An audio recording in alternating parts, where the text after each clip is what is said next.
Hello everyone, welcome to టీ1 academy. Daily current అఫైర్స్లో భాగంగా మనము 28 మార్చ్ 2025కి సంబంధించిన వేరియస్ ఇంపార్టెంట్ కరెంట్ అఫైర్స్ అనేవి ఇన్ డీటెయిల్గా డిస్కస్ చేద్దాము. Okay, let's start this session. So ఈరోజు ఉన్నటువంటి వేరియస్ టాపిక్స్ ఏంటంటే త్రిభువన్ సహకారి యూనివర్సిటీ అనేది న్యూస్లో ఉందండి. అదే యూనివర్సిటీ అసలు ఎందుకు తీసుకొచ్చారు అనేది చూద్దాము. అలాగే సారథి అనే ఏఐ చాట్ బోర్డ్ కూడా న్యూస్లో ఉందండి. అలాగే బాల్పన్కి కవిత అని చెప్పేసి ఏబుల్ ప్రైజ్ అనేది చాలా ఇంపార్టెంట్ అండి, ఇది కూడా న్యూస్లో ఉంది. ఈసారి ఎవరికి ఇచ్చారు ఏంటి అని చెప్పేసి. అలాగే vertical launching short range surface to air missile అనేది న్యూస్లో ఉంది. ఓకే, సహకార్ ట్యాక్స్ అనేది కూడా న్యూస్లో ఉంది. బెడ్ మ్యాప్ 3 అనే వర్డ్ న్యూస్లో ఉంది. యాక్చువల్గా ఈ బెడ్ మ్యాప్ అంటే ఏంటి, ఆ వర్డ్ ఎందుకు ఉంది అని చెప్పేసి కూడా న్యూస్లో చూద్దాము. అలాగే ఎక్సైజ్ ప్రచండ్ ప్రహార్ అనేది కూడా న్యూస్లో ఉందండి. అలాగే సెన్కాక్ ఐలాండ్స్ అనేటి న్యూస్లో ఉన్నాయి. ఎందుకు ఈ ఐలాండ్స్ అనేటి న్యూస్లో ఉన్నాయి, వాటి లొకేషన్ ఏంటి అనేది డీటెయిల్గా చూద్దాం. అలాగే బెట్టింగ్ అండ్ గ్యాంబ్లింగ్ చాలా మట్టుకి ఇప్పుడు ట్రెండింగ్లో ఉన్నటువంటి టాపిక్ ఏది అంటే బెట్టింగ్ అండ్ గ్యాంబ్లింగ్. సో ఇది ఎందుకు న్యూస్లో ఉందనేది కూడా చూద్దాము. అలాగే ఇతరత్ర మిస్లేనియస్ కరెంట్ అఫైర్స్ ఏమేమి ఉన్నాయనేది కూడా చూద్దాం. Okay, the first and foremost current affairs వచ్చేసి మనకి లోక్సభ ఏం చేసిందంటే రీసెంట్గా త్రిభువన్ సహకారి యూనివర్సిటీ బిల్ అనేది పాస్ చేయడం జరిగింది. త్రిభువన్ సహకారి యూనివర్సిటీ బిల్ అంటే సహకార సంఘాలకు సంబంధించినటువంటి బిల్లు. ఏం లేదండి, సహకార సంఘానికి సంబంధించిన యూనివర్సిటీని ఎస్టాబ్లిష్ చేసుకోవచ్చు అని చెప్పేసి ఈ బిల్లు పేర్కొనడం జరిగిందనమాట. సో అందుకని చెప్పేసి ఈ సహకారి యూనివర్సిటీ ఏదైతే ఉందో సహకార విశ్వవిద్యాలయాలకు సంబంధించిన యూనివర్సిటీని మొట్టమొదటిసారిగా 75 సంవత్సరాలలో, మనకు స్వాతంత్రం వచ్చినటువంటి 75 సంవత్సరాల్లో మొట్టమొదటిసారిగా ఈ సహకారి యూనివర్సిటీ అనేది ఎస్టాబ్లిష్ చేయబోతున్నారు. ఎక్కడ అంటే మనకి institute of rural management Anand ఏదైతే ఉందో, institute of rural management Anand ఎక్కడ ఉందండి, ఇది గుజరాత్లో. అంటే ఫస్ట్ కోఆపరేటివ్ యూనివర్సిటీ, సహకార యూనివర్సిటీ ఏదైతే ఉందో అది ఎక్కడ వస్తుంది, గుజరాత్ స్టేట్లో ఎస్టాబ్లిష్ చేయబోతున్నారు, ఇన్స్టిట్యూట్ ఆఫ్ రూరల్ మేనేజ్మెంట్ ఆనంద్లో. ఓకే, సో ఎందుకు అంటే ఈ యూనివర్సిటీకి సంబంధించి ఎందుకు ఈ సహకారి యూనివర్సిటీ బిల్ ఎందుకు తీసుకొచ్చారు అంటే మేజర్గా వచ్చేసి సహకార సంఘాలను ఎక్కువగా స్ట్రెంథన్ చేయాలి, బలపరచాలి. అలాగే సహకార సంఘాలకు సంబంధించి వేరియస్ ఇనిషియేటివ్స్ తీసుకురావాలి, వాటిపైన ప్రాపర్ స్టడీ రీసెర్చ్ అనేది చేయాలి అని చెప్పేసి, ఇంకా ఏమేమి కొత్తగా ఇనిషియేటివ్ తీసుకొస్తే ఈ సహకార సంఘాలు దేశ అభివృద్ధికి ఊతాన్ని ఇస్తాయి అని చెప్పేసి క్లియర్ కట్ స్టడీ, అలాగే స్కిల్ రిలేటెడ్గా ట్రైనింగ్ ఇవ్వాలి అని చెప్పేసి అన్న ఉద్దేశంతో ఈ సహకార యూనివర్సిటీ అనేది తీసుకురావడం జరిగిందనమాట. సో ఇది ఎక్కడ ఎస్టాబ్లిష్ చేస్తున్నారు మొట్టమొదటిది అనేది కూడా చాలా ఇంపార్టెంట్. అలాగే నేషనల్ డెవలప్మెంట్లో, అలాగే సెల్ఫ్ ఎంప్లాయ్మెంట్, ఎకనామిక్ ఎంపవర్మెంట్లో సహకార సంఘాల యొక్క పాత్ర గణనీయమైనది. సో అందుకని చెప్పేసి వాటి ప్రాముఖ్యతను పెంచడం కోసం అని చెప్పేసి యూనివర్సిటీని కూడా ఎస్టాబ్లిష్ చేయబోతున్నారు. ఎస్పెషల్గా సహకార సంఘాలకు అని చెప్పేసి సపరేట్గా ఒక యూనివర్సిటీ ఉండాలి అన్న ఉద్దేశంతోనే ఇప్పుడు ఈ బిల్ అనేది తీసుకురావడం జరిగింది. సో రీసెంట్గా లోక్సభ పాస్ చేయడం జరిగింది ఆ బిల్లును. అలాగే ఫస్ట్ కోఆపరేటివ్ యూనివర్సిటీ వచ్చేసి ఎక్కడ ఎస్టాబ్లిష్ చేయబోతున్నారు, గుజరాత్లో. సో మీ అందరికీ కూడా మేజర్గా ఇంటర్నేషనల్ కోఆపరేటివ్ ఇయర్ అనేది కూడా 2025ని 2025ని ఇంటర్నేషనల్ కోఆపరేటివ్ ఇయర్గా సెలబ్రేట్ చేసుకోవడం జరుగుతుంది. సో దాన్ని దృష్టిలో ఉంచుకొని కూడా కోఆపరేటివ్ సొసైటీస్ని ఎస్టాబ్లిష్ చేయబోతున్నారు. సో మేజర్గా వచ్చేసి మనకి 8 lakh ఇండివిజువల్స్ని ఇయర్కి, ఒక సంవత్సర కాలానికి 8 లక్షల మందిని ఈ యూనివర్సిటీ తరపున, అంటే యూనివర్సిటీ కింద వేరియస్ కాలేజెస్ని ఎస్టాబ్లిష్ చేసి, అంటే నాట్ ఓన్లీ ఇక్కడే కాదండి, గుజరాత్లోనే కాకుండా ఇంకా డిఫరెంట్ ప్లేసెస్లో కూడా యూనివర్సిటీస్ని ఎస్టాబ్లిష్ చేస్తారు సహకార విశ్వవిద్యాలయాలని. సో ఎస్టాబ్లిష్ చేసి వాటి ద్వారా దాదాపుగా 8 లక్షల మందికి ప్రతి సంవత్సరం కూడా ట్రైనింగ్ ఇవ్వాలి, కోఆపరేటివ్ లీడర్షిప్ ఇవ్వాలి అని చెప్పేసి ప్రభుత్వం నిశ్చయించిందనమాట. అలాగే కోఆపరేషన్ అమాంగ్ ది కోఆపరేటివ్స్, అలాగే వచ్చేసి భారత్ బ్రాండ్, రీసెంట్గా భారత్ బ్రాండ్ అనేది మనము భారతదేశానికి సంబంధించి ఏదైనా యూనిక్గా అవైలబుల్గా ఉంటే దానికి భారత్ బ్రాండ్ అనేది క్రియేట్ చేయడం జరిగింది. సో దీని ద్వారా 100% ఆర్గానిక్ ప్రోడక్ట్స్ ఏవైతే ఉంటాయో కోఆపరేటివ్ సొసైటీస్ ద్వారానే ప్రొడ్యూస్ చేయాలి, ఉత్పత్తి చేయాలని ప్రభుత్వం భావిస్తుంది అన్నమాట. సో ఇది మెయిన్గా న్యూస్లో ఉన్నటువంటి త్రిభువన్ సహకారి యూనివర్సిటీ బిల్ అనే న్యూస్లో ఉంది.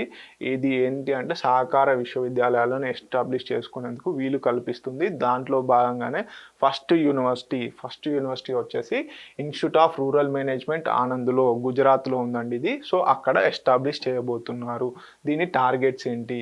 మేజర్గా కోఆపరేటివ్ సెక్టార్ని స్ట్రెంథన్ చేయాలి, బలపరచాలని దీని యొక్క మెయిన్ ఇంటెన్షన్ అనమాట. సో నెక్స్ట్ కరెంట్ అఫైర్ కనుక చూసుకున్నట్లయితే మనకి హర్యానా ఏం చేసింది అండి, రీసెంట్గా సారథి అనే ఏఐ చాట్ బోట్, ఇది పోర్టల్ కాదండి, చాలా మటుకి గుడ్ గవర్నెన్స్ని ఈ గవర్నెన్స్లో భాగంగా వేరియస్ గవర్నమెంట్స్ ఒక్కొక్క పోర్టల్ని అలాగే యాప్స్ని డెవలప్ చేస్తూ ఉన్నాయి, ఇంట్రడ్యూస్ చేస్తున్నాయి. సిటిజన్ సర్వీసెస్ని ఇంకెక్కువగా ఇంప్రూవ్ చేయాలి, సిటిజన్ ఫ్రెండ్లీ సర్వీసెస్ రావాలి అన్న ఉద్దేశంతో వేరియస్ గవర్నమెంట్, స్టేట్ గవర్నమెంట్స్ అలాగే సెంట్రల్ గవర్నమెంట్ వేరియస్ పోర్టల్స్ని అలాగే యాప్స్ని కూడా ఇంట్రడ్యూస్ చేస్తున్నాయి. సో దాంట్లో భాగంగానే మనకి హర్యానా గవర్నమెంట్ ఒక ఏఐ చాట్ బోట్ని ఇంట్రడ్యూస్ చేసింది. దాని పేరే సారథి. ఎందుకు అంటే న్యూస్లో యాక్చువల్గా కరెంట్ అఫైర్స్ క్వశ్చన్స్లో అడిగేటప్పుడు ఏ విధంగా అడిగే ఛాన్సెస్ ఉంటాయంటే, ఇటీవల కాలంలో సారథి అనే వర్డ్ అంటే పదాన్ని న్యూస్లో చూశారు, అది దేనికి సంబంధించింది అని అడిగే ఛాన్సెస్ ఉంటాయి. కింద ఆప్షన్స్ ఇవ్వచ్చు, అదొక పోర్టల్, చాట్ బోటా, ఇలా ఈ విధంగా. సో సారథి వచ్చేసి సిటిజన్ సర్వీసెస్ కోసం అని చెప్పేసి హర్యానా గవర్నమెంట్ మనకి ఏఐ చాట్ బోట్ను తీసుకురావడం జరిగింది. మరి దీని ద్వారా ఏం చేస్తారు అంటే, హర్యానా గవర్నమెంట్కి సంబంధించిన వేరియస్ పబ్లిక్ డాక్యుమెంట్స్ కానీ నోటిఫికేషన్స్ కానీ 24/7 అవైలబుల్గా ఉండేలాగా చూస్తారనమాట దీంట్లో. ఓకే, పబ్లిక్ పాలసీస్ని ఇవన్నీ కూడా ఈజీగా అవైలబిలిటీ చేసుకోవడం కోసం అని చెప్పేసి ఈ ఏఐ చాట్ బోట్ని తీసుకురావడం జరిగిందనమాట. మరి ఎవరు లాంచ్ చేశారు అంటే, హర్యానా చీఫ్ మినిస్టర్ అయినటువంటి నాయబ్ సింగ్ సయానీ గారు ఈ ఏఐ చాట్ బోట్ని లాంచ్ చేయడం జరిగింది. మరి ఇన్స్టాంట్గా అలాగే ఈ ఏఐ చాట్ బోర్డ్ ద్వారా, సారథి అనే ఏఐ చాట్ బోర్డ్ ద్వారా 17,820+ డాక్యుమెంట్స్ అంటే 17,820కి పైగా డాక్యుమెంట్స్ని ఈ ఏఐ చాట్ బోర్డ్ ద్వారా పొందవచ్చు అన్నమాట. సిటిజన్ రిలేటెడ్ సర్వీసెస్ ఏవైనా ఉంటే, పాలసీస్ కానీ నోటిఫికేషన్స్ కానీ యాక్ట్స్ కానీ జీవోలు కానీ గవర్నమెంట్కి సంబంధించిన ప్రతి ఇన్ఫర్మేషన్ కూడా ఈ ఏఐ చాట్ బోర్డ్ ద్వారా ప్రజలు పొందవచ్చు అన్నమాట. సో 24/7 సిటిజన్ ఫ్రెండ్లీ యాక్సెసిబిలిటీ కూడా ఉంది. ఓకే, ఇది ఈ గవర్నెన్స్లో భాగంగా ఇప్పుడు artificial intelligence related chat bots అనేవి చాలా వస్తున్నాయి. సో దానిలో భాగంగానే హర్యానా గవర్నమెంట్ ఈ సారథి అనే ఏఐ చాట్ బోట్ను తీసుకురావడం జరిగింది. ఓకే, బల్పన్ కి కవిత అనే న్యూస్లో ఉందండి. ఈ బల్పన్ కి కవిత ఇనిషియేటివ్ ఎవరు తీసుకొచ్చారు, ఎందుకు, ఏంటి అనేది డీటెయిల్గా చూద్దాం. బల్పన్ కి కవిత అనేది మనకి department of school education and literacy ఏదైతే ఉందో, ఇది మినిస్ట్రీ ఆఫ్ ఎడ్యుకేషన్ కింద వర్క్ చేస్తుందండి. ఎవరు? Department of school education and literacy వారు ఈ బల్పన్ కి కవిత అనే ఇనిషియేటివ్ తీసుకొచ్చారు. ఈ డిపార్ట్మెంట్ మినిస్ట్రీ ఆఫ్ ఎడ్యుకేషన్ కింద వర్క్ చేస్తుంది. ఇది ఎందుకు తీసుకొచ్చారు అంటే, నేషనల్ ఎడ్యుకేషన్ పాలసీ 2020 ఏదైతే ఉందో దీంట్లో భాగంగానే ఈ బల్పన్ కి కవిత అనేది ఇనిషియేటివ్ తీసుకొచ్చారు. ఎందుకు అంటే, early childhood education, multilingualism and cultural రిలవెన్స్గా ఉండాలి అని చెప్పేసి ఈ బల్పన్ కి కవిత అనేది తీసుకురావడం జరిగింది. ఏంటి? ఎర్లీ చైల్డ్హుడ్ ఎడ్యుకేషన్, అలాగే మల్టీలింగ్విలిజం అంటే బహుభాషా విధానము, అలాగే కల్చరల్ రిలవెన్స్ అంటే మన సంస్కృతికి కూడా దగ్గరగా ఉండే విధంగా ఉండాలని చెప్పేసి ఈ బల్పన్ కి కవిత అనేది తీసుకొచ్చారు. మరి ఈ బల్పన్ కి కవిత యొక్క ఇనిషియేటివ్ ఏంటి అనేది కనుక చూసుకున్నట్లయితే, మేజర్గా మనకు ఉన్నటువంటి రైమ్స్, పోయమ్స్ ఏవైతే ఉంటాయో వాటన్నిటిని కూడా ప్రిజర్వ్ చేయడమే ఈ బల్పన్ కి కవిత యొక్క ఇనిషియేటివ్ యొక్క ముఖ్య ఉద్దేశం అన్నమాట. దీంట్లో ఏం చేస్తారు అంటే, డిఫరెంట్ ఆథర్స్ ఎవరైతే ఉంటారో వాళ్ళు ప్రచురించినటువంటి రైమ్స్, పద్యాలు, ఇంకా ఇతరత్ర ఏదైతే మనకి యాన్షియన్ నుంచి అంటే చరిత్ర కాలం నుంచి వస్తున్నటువంటి వివిధ పోయమ్స్ అన్నిటిని కూడా ఏకం చేసి ఒకే దగ్గర ఉంచి ప్రిజర్వ్ చేస్తారన్నమాట. దీని ద్వారా ఏమవుతుందంటే, కనుమరుగవుతున్నటువంటి మన సంస్కృతి యొక్క పద్యాలు ఏవైతే ఉంటాయో అవన్నీ రాబోయే కాలంలో మన పిల్లలకి అవైలబుల్గా ఉండే విధంగా దీన్ని తీసుకొచ్చారన్నమాట. సో ఈ రైమ్స్ అంటే ఎర్లీ చైల్డ్హుడ్లోనే ఈ పద్యాలు ఇవన్నీ నేర్పించడం వల్ల ఏమవుతుందంటే, పిల్లల్లో ఒక బిల్డింగ్ కెపాసిటీ అనేది పెరిగి మల్టీలింగ్విజం అంటే డిఫరెంట్ భాషల్లో కూడా ప్రావీణ్యం పొందే ఛాన్సెస్ ఉంటాయి. అదేవిధంగా రైమ్స్ అంటే ఈ పద్యాల ద్వారా మనము చదువు చెప్పడం వల్ల, ఎడ్యుకేషన్ని కల్పించడం వల్ల పిల్లలకు ఎడ్యుకేషన్ మీద ఆసక్తి పెరుగుతుంది అన్నమాట. అలాగే గ్రాస్పింగ్ పవర్స్ పెరుగుతాయి. ఓకే. సో అందుకని చెప్పేసి ఈ నేషనల్ ఎడ్యుకేషన్ పాలసీలో భాగంగానే ఈ బల్పన్కి కవిత ఏదైతే అంతరించిపోతున్నటువంటి రైమ్స్ ఏవైతే ఉన్నాయో వాటన్నిటిని కూడా ప్రిజర్వ్ చేసి రాబోయే కాలం వారికి కూడా ఈజీగా ఉండే విధంగా చూస్తున్నారన్నమాట. సో మొత్తంగా ఏవైతే న్యూలీ కంపోజ్డ్ ఉన్నాయో ప్రీవియస్లీ ఉన్నాయో అవన్నిటిని కూడా ఏకం చేయబోతున్నారు ఓకే. దీంట్లో మెయిన్గా 3 కేటగిరీస్ ఉన్నాయి. ప్రీ ప్రైమరీ అని, గ్రేడ్ 1 అని, గ్రేడ్ 2. ప్రీ ప్రైమరీ వచ్చేసి మనకు 3 to 6 మధ్యలో, అలాగే గ్రేడ్ 1 వచ్చేసి ఏజెస్ 6 to 7 మధ్యలో, గ్రేడ్ 2 వచ్చేసి 7 to 8. ఈ విధంగా ఈ పోయమ్స్ అన్నిటిని కూడా రైమ్స్ అన్నిటిని కూడా మనకి సెగ్రిగేట్ చేయబోతున్నారు. సో అదేవిధంగా ఏవైతే ఈ రైమ్స్ ఉంటాయో ఇవన్నీ కూడా మేజర్గా ఎవరు రచించారో వాళ్ళ పేరు పైన ప్రచురించడం జరుగుతుంది. Okay. This is all about బల్పన్కి కవిత ఇనిషియేటివ్. నెక్స్ట్ కరెంట్ అఫైర్ కనుక చూసుకున్నట్లయితే మనకి ఏబుల్ ప్రైజ్ అనేది న్యూస్లో ఉందండి. ఇది చాలా ఇంపార్టెంట్ టాపిక్. ఓకే, చాలా ఇంపార్టెంట్. మనకి నోబెల్ ప్రైజెస్ ఎలా అయితే ఉంటుందో అలాగే మ్యాథమెటిషియన్స్లో నోబెల్ ప్రైజ్ లాంటిది అన్నమాట. మనకు మ్యాథమెటిక్స్ సెక్టార్లో మనకి నోబెల్ ప్రైజ్ ఏది అంటే అది ఏబుల్ ప్రైజ్ అన్నమాట. సో దాంతో ఈక్వల్గా నోబెల్ ప్రైజ్తో ఈక్వల్గా పోల్చుతారన్నమాట. సో ఈసారి ఇదివరకు వచ్చిందంటే మసాకి కైషావారా అనే వ్యక్తికి మసాకి కషివారా అనే వ్యక్తికి ఈసారి ఇతను జపాన్కి సంబంధించిన వ్యక్తి. ఇతనికి గాను ఈసారి ఏబుల్ ప్రైజ్ అనేది ఇవ్వడం జరిగింది. 2025 ఇయర్ ఏదైతే ఉందో 2025 సంవత్సరంలో ఉన్నటువంటి ఏబుల్ ప్రైజ్ మసాకి కషివారా అనే వ్యక్తికి ఇవ్వడం జరిగింది. వీరు జపాన్కి సంబంధించిన వారు. ఓకే, వీరు ఎందుకు ఇచ్చారు అంటే ఆల్జిబ్రాయిక్ అనాలిసిస్ ఏదైతే ఉందో దాంట్లో, అలాగే రిప్రజెంటేషన్ థియరీ ఏదైతే ఉంటుందో, అలాగే the development of the modules గాను ఇవన్నీ చేసినందుకు గాను ఈసారి వీరికి ఏబుల్ ప్రైజ్ అనేది ఇవ్వడం జరిగింది. సో క్వశ్చన్స్ ఏ విధంగా అడుగుతాడంటే కొన్నిసార్లు ఏబుల్ ప్రైజ్ ఏ వ్యక్తికి వచ్చింది అనేదే కాకుండా ఏబుల్ ప్రైజ్ గురించి కూడా అడిగే ఛాన్సెస్ ఉన్నాయి. మరి ఈ ఏబుల్ ప్రైజ్ని ఎవరిస్తారు, ఎవరి జ్ఞాపకార్థం ఇస్తారు, ఎప్పటి నుంచి ఇస్తున్నారు అనేది కూడా చూద్దాము. మేజర్గా వచ్చేసి చెప్పాను కదండి, ఇది మ్యాథమెటిక్స్లో నోబెల్ ప్రైజ్ లాంటిది. ఓకే, మనకి నోబెల్ ప్రైజ్ అనేది మ్యాథమెటిక్స్ సెగ్మెంట్లో ఇవ్వరు.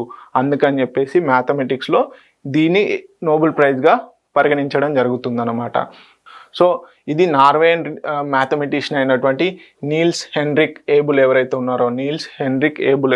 ఎవరైతే ఉన్నారో వారి జ్ఞాపకార్థం ఈ ఏబుల్ ప్రైజ్ అనేది ఇవ్వడం జరుగుతుంది. ఇది ఇవ్వాలి అని చెప్పేసి నార్వేయన్ పార్లమెంటు 2002లో బిల్ పాస్ చేయడం జరిగిందన్నమాట. నార్వేయన్ పార్లమెంటు 2002లో నిశ్చయించడం జరిగింది. సో వీరి జ్ఞాపకార్థం ఏది 200th బర్త్ యానివర్సరీ జ్ఞాపకార్థంగా అప్పటి నుంచి 200th బర్త్ యానివర్సరీ ఏదైతే ఉందో ఏబుల్స్ గారి 200వ పుట్టినరోజు జన్మదినాన్ని పురస్కరించుకొని ఈ ఏబుల్ ప్రైజ్ని ఇవ్వడం జరుగుతుంది. ఎవరు? నార్వేయన్ గవర్నమెంట్ వారు. సో ఇది ఎప్పటి నుంచి ఇస్తున్నారు అంటే 2003 నుంచి ఫస్ట్ అవార్డు ఇవ్వడం జరిగిందనమాట ఈ ఏబుల్ ప్రైజ్ని. ఓకే, సో ఇది నోబెల్ ప్రైజ్గా ఈ పేర్కొనడం జరుగుతుంది మ్యాథమెటిక్స్ సెక్టార్లో. ఓకే, మరి ఎవరెవరు ఈ కమిటీ అంటే ఏదైనా ప్రైజ్ ఇవ్వాలి అంటే దానికి ప్రాపర్గా ఒక ఆర్గనైజేషన్, ఒక కమిటీ ఉంటుంది.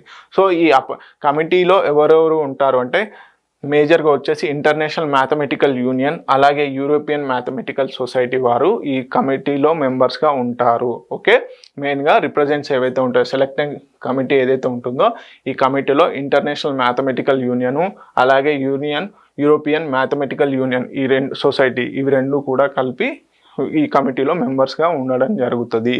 సో ఇది చాలా ఇంపార్టెంట్. సో ఏబుల్ ప్రైజ్ ఎవరికి వస్తుంది, అలాగే ఏ ఇయర్ నుంచి ఇవ్వడం జరుగుతుంది అనేది చాలా important. Okay, next current affair కనుక చూసుకున్నట్లయితే డిఆర్డిఓ అండ్ ఇండియన్ నేవీ రెండు సంయుక్తంగా కూడా ఒక టెస్ట్ ఫైర్ చేశాయి. దీన్ని vertical launching short range surface to air మిసైల్ని టెస్ట్ లాంచ్ చేశాయి. ఎక్కడ అండి, మనకి చండీపూర్ ఉంది కదండి ఒడిస్సాలో, ఇది టెస్టింగ్ రేంజ్ ప్లేస్ అన్నమాట. చండీపూర్ మనకు చాలా మట్టికి మిసైల్స్ టెస్టింగ్ ఎక్కడైనా జరుగుతుంది అంటే ఒడిషా కోస్ట్ అయినటువంటి చండీపూర్లో ఇదంతా జరుగుతాయి అన్నమాట. సో లాంచింగ్ ప్యాడ్స్ అనేవి సర్ఫేస్ టు ఎయిర్ మిసైల్స్కి సంబంధించి, ఎయిర్ టు ఎయిర్ మిసైల్స్కి సంబంధించి జిఆర్డిఓ టెస్టింగ్ రేంజ్ ఎక్కడ ఉంది అంటే మనకు చండీపూర్లో ఉంది.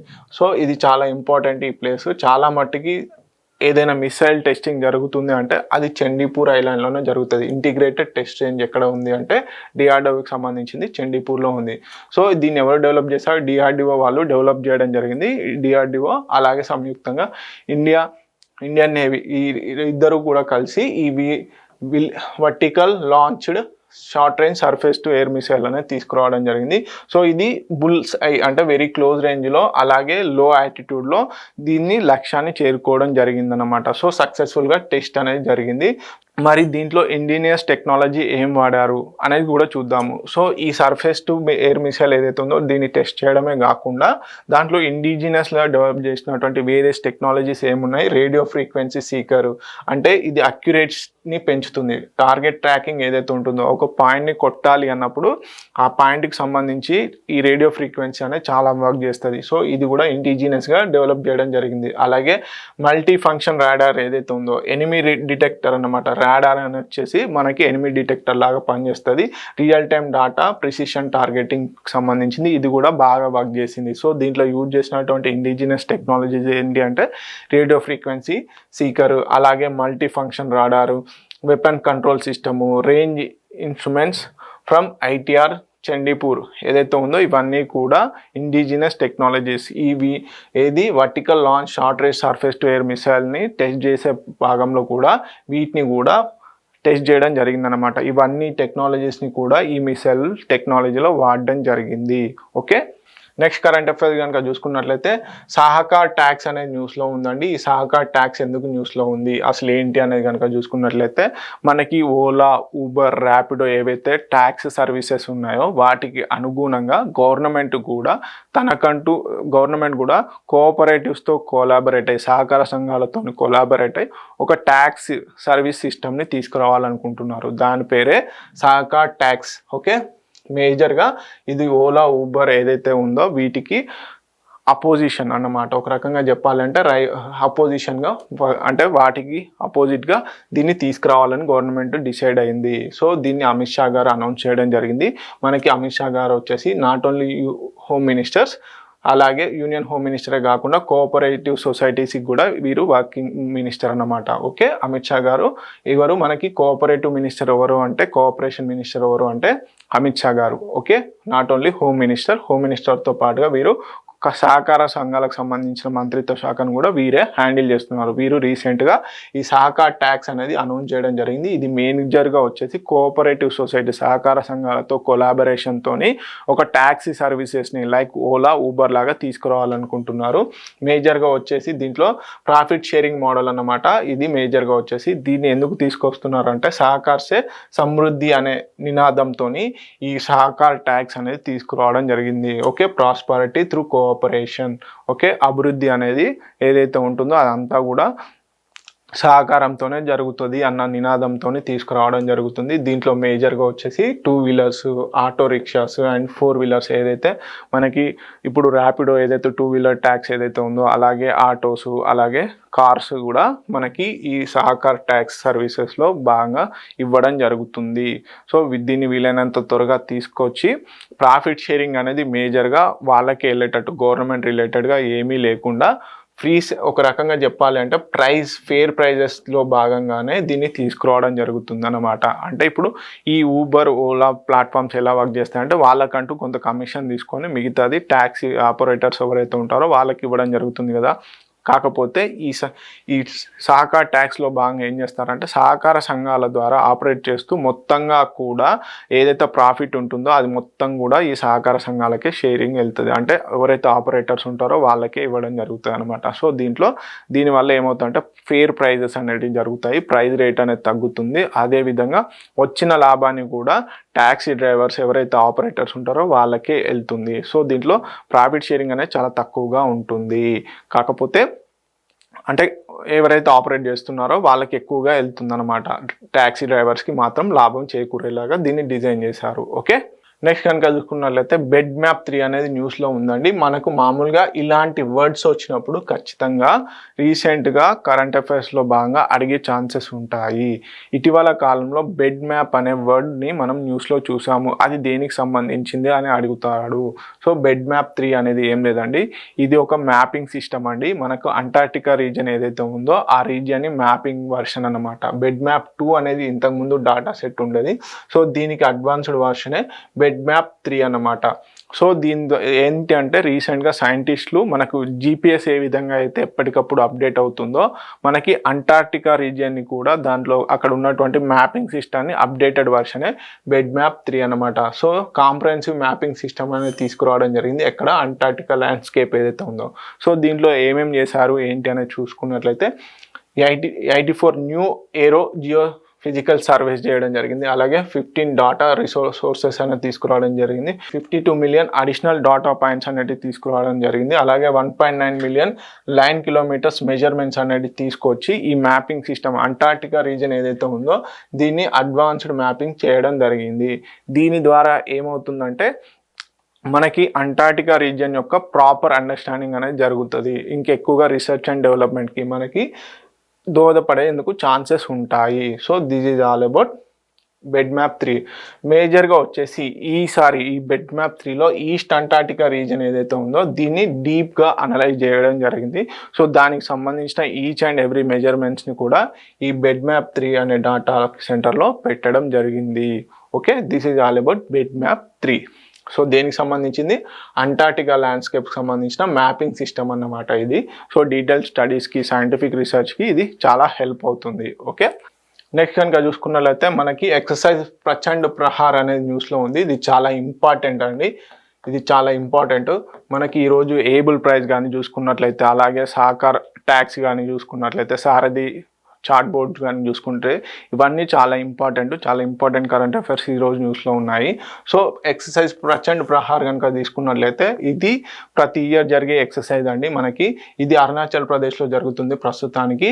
ఓకే, ఇది ఏంటి దీంట్లో ఎవరెవరు పాల్గొంటారు అంటే ఇది ఇండిజినస్ ట్రైబ్ సర్వీస్ ఎక్సర్సైజ్ అన్నమాట. మన ఇండియాకు సంబంధించినటువంటి Indian army, air force, navy ఇవన్నీ కూడా 3 సర్వీసెస్ ఏవైతే ఉన్నాయో ఆ 3 సర్వీసెస్ కలిసి కూడా ఆర్మీకి సంబంధించి, ఎయిర్ ఫోర్స్కి సంబంధించి, నావీకి సంబంధించి ఒక కొలాబరేటివ్ ఎక్సర్సైజ్ అనేది చేయబోతున్నాయి. ఒకవేళ high altitude multi domain warfare exercise అనమాట. ఇది ఎక్కడ ఇండియన్ ఆర్మీస్ హై ఆల్టిట్యూడ్లో జరుగుతుంది అనమాట, అరుణాచల్ ప్రదేశ్లో. ఓకే, దీంట్లో ఇలాంటి ఎక్సర్సైజ్ కండక్ట్ చేయడం ఎందుకు అంటే ఏదైనా ఇంటిగ్రేటర్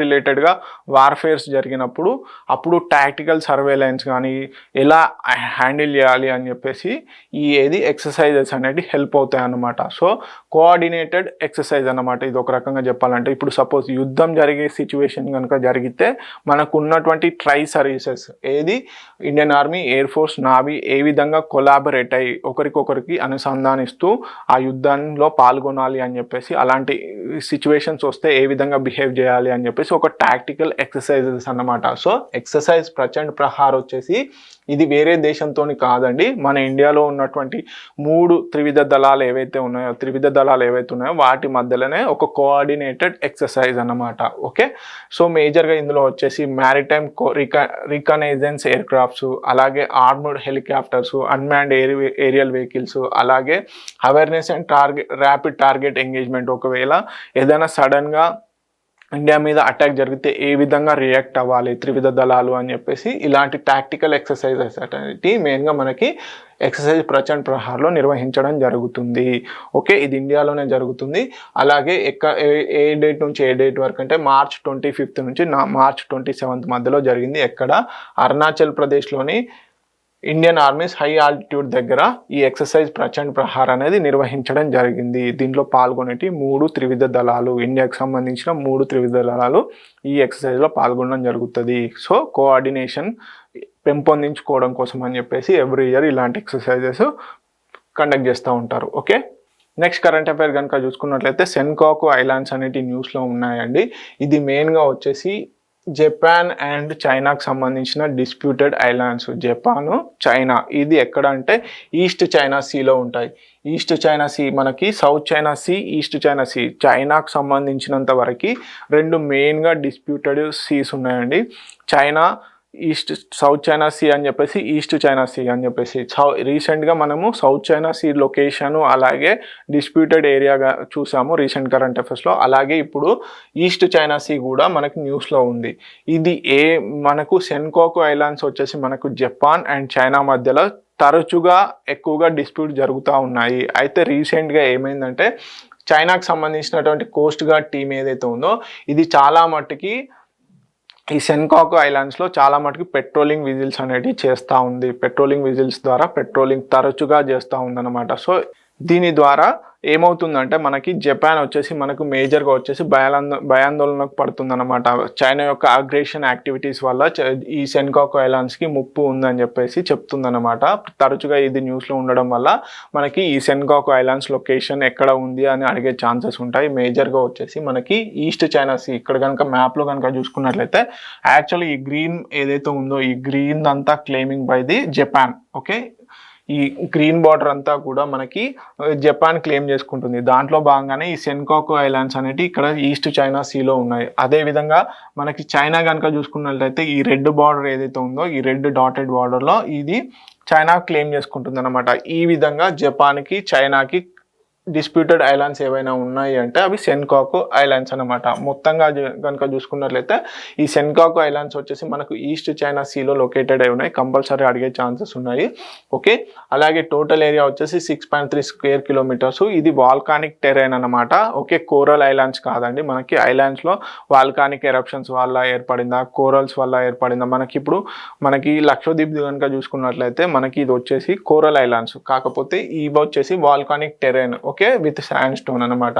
మనకి మేజర్గా ఈ టెరిటోరియల్ క్లెయిమ్స్ అనేవి ఈ సెన్కాకు ఐలాండ్స్ ఏవైతే ఉన్నాయో ఈ సెన్కాకు ఐలాండ్స్కి సంబంధించి ఇటు చైనా, ఇటు జపాన్, ఇటు తైవాన్, ఈ మూడు కూడా ఈ సెన్కాకు ఐలాండ్స్ మీద క్లెయిమింగ్ జరుగుతుంది. ఇవి మాయ అంటే మాయి అని చెప్పేసి ఇవి అంటున్నాయి. కాకపోతే ఇప్పుడు ప్రస్తుతానికి జపాన్ హ్యాండ్ ఓవర్లోనే ఉన్నాయి. కాకపోతే రీసెంట్గా చైనా యొక్క కోస్ట్ గార్డ్ విజిల్స్ అనేటి పెట్రోలింగ్ విజిల్స్ మేజర్గా ఇక్కడ ఎక్కువగా యాక్టివిటీస్ అనేటివి నిర్వహిస్తున్నాయి. అందుకని చెప్పేసి జపాన్ కన్సర్న్స్ ఎక్స్ప్రెస్ చేసిందనమాట, భయాందోళన. ఓకే, నెక్స్ట్ కనుక చూసుకున్నట్లయితే బెట్టింగ్ యాప్స్ అండి. ఇది చాలా మటుకు న్యూస్లో ఉంది.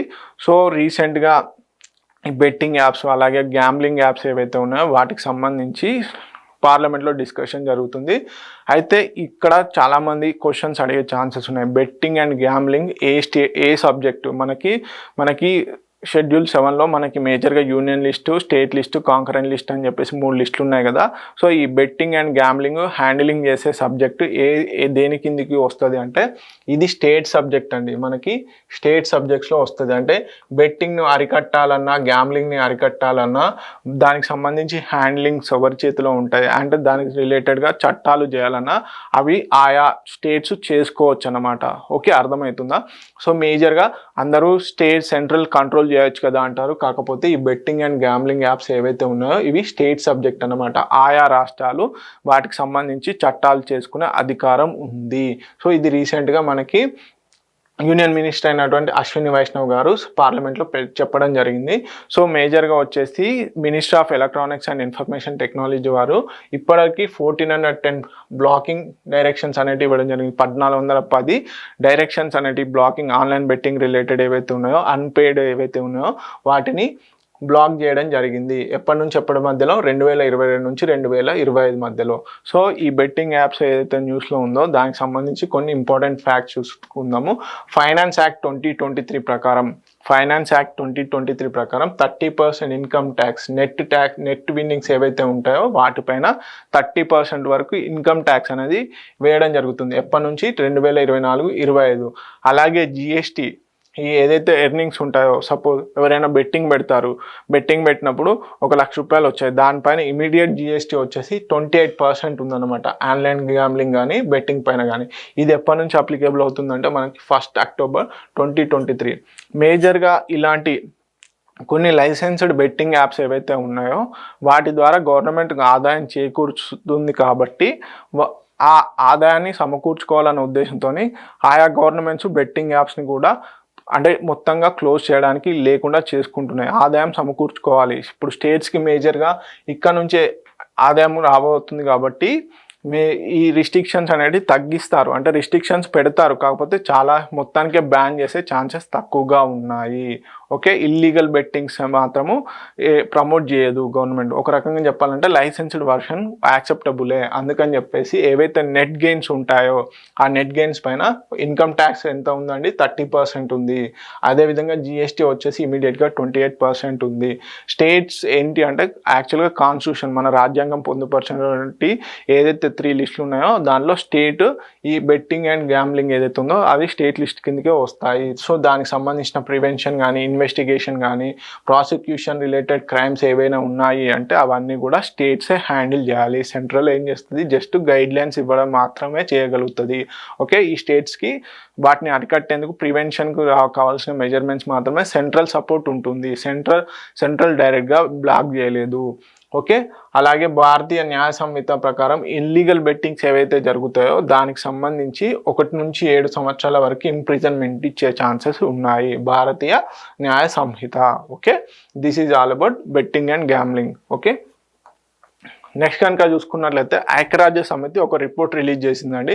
దాంట్లో శిశు మరణాల తగ్గింపులో భారత్ చాలా మటుకు ఎక్కువగా ఇంప్రూవ్ అయింది అని చెప్పేసి ఒక కాంప్లిమెంట్ ఇచ్చిందనమాట. సో ఆ రిపోర్ట్ ఏంటి, అసలు ఎంతవరకు ఎంత నుంచి ఎంత తగ్గింది శిశు మరణాల రేట్ అనేది కనుక చూసుకున్నట్లయితే మనకు ఐక్యరాజ్య సమితికి సంబంధించిన inter agency group for child mortality estimation అనే రిపోర్ట్ అనేది రావడం జరిగింది. ఏంటి, ఐక్యరాజ్య సమితికి సంబంధించిన inter agency group for child mortality estimation అని ఒక రిపోర్ట్ రావడం జరిగింది. దాంట్లో ఆయా కంట్రీస్కి సంబంధించినటువంటి under 5 mortality rate, infant mortality rate, అలాగే నియోనాటల్ మోర్టాలిటీ రేట్ ఏవైతే ఉంటాయో నవజాత శిశు మరణాల రేటు, అలాగే 5 సంవత్సరాల లోపు మరణాలు ఏవైతే ఉంటాయో వాటికి సంబంధించి రిపోర్ట్ ఇవ్వడం జరిగింది. దాంట్లో భారత్కి సంబంధించిన ఆయుష్మాన్ భారత్ స్కీమ్ ఏదైతే ఉందో అది బేషుగ్గా పనిచేస్తుంది. దాని ద్వారా ఇండియాలో శిశు మరణాల రేటు తగ్గింది అని చెప్పేసి పేర్కొనడం జరిగిందనమాట. సో మేజర్గా వచ్చేసి మనకి 2000 సంవత్సరంతో పోల్చుకున్నప్పుడు 2000 సంవత్సరం ఏదైతే ఉందో అప్పటి నుంచి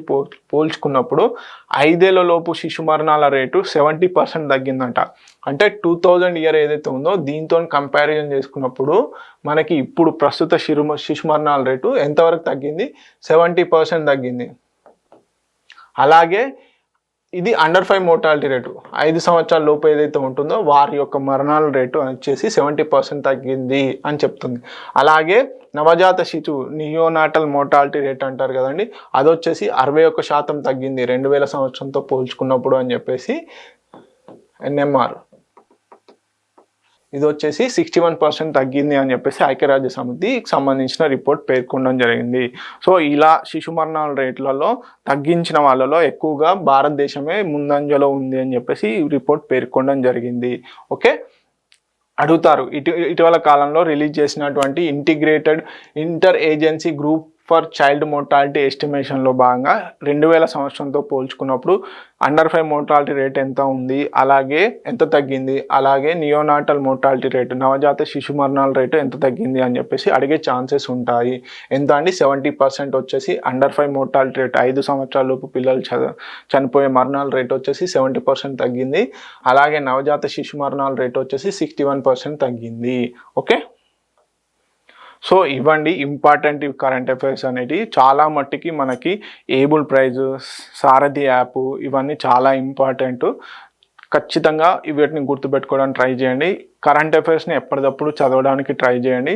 so please follow T1 academy. Thank you so much.